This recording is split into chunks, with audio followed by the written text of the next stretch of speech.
Jadi bila saya educate masyarakat menabung emas, dia selesai masalah tabungan ni. Oh, 500 bulan ni, kalau dulu asyik korek saja. Tapi menabung emas, berlepas beli emas je dah tak fikir dah nak korek. Langsung tak fikir. Dah duit simpanan dah tak bocor. Kenapa emas emas ni, pengalaman saya, bila orang menabung emas, satu, tak bocor, simpanan dia tak bocor. Dah tak bocor dah. Bila dah tukar jadi emas, kita rasa kita tak ada duit. Ini perasaan penyimpan emas. Dah beli emas rasa tak ada duit. Sebenarnya emas ni duit. Nak pakai duit, boleh jual. Contoh 5 dinar. 5 dinar sekarang ni harga 5 dinar sekarang ni 8,000. Di tangan saya ada duit 8,000. Tapi bila kita tengok 5 dinar ni, langsung kita rasa aku tak ada duit. Kalau ada 8,000 ni, kalau kita ada 8,000 cash, dah mula fikir panjang dah. iPhone yang terbaru, iPhone 16 Pro Max 1TB, boleh dapat ni dengan 5 dinar ni.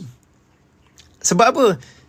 Sebab bila kita ada duit, kita fikir kita match dengan iPhone yang baru. Tapi bila ada 5 dinar ni, kita tak fikir pun kita ada duit.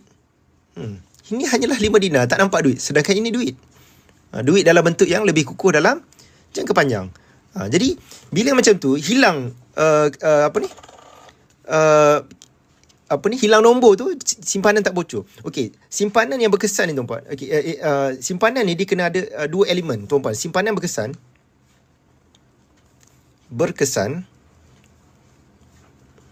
Satu, dia kena paksa. Yang kedua, dia kena lupa. Dia kena ada dua elemen ni. Paksa maksudnya dapat gaji, potong 500. Dapat gaji, potong 500. Tunggu duit lebih sampai sudah kita tak ada duit lebih. Sebab keinginan kita always lebih besar daripada pendapatan kita. Dapat gaji, pejam mata, potong 500. Paksa. Jangan tunggu duit lebih. Tunggu duit lebih memang sampai kesudah tak ada duit lebih. Sebab kita memang always nak belanja lebih.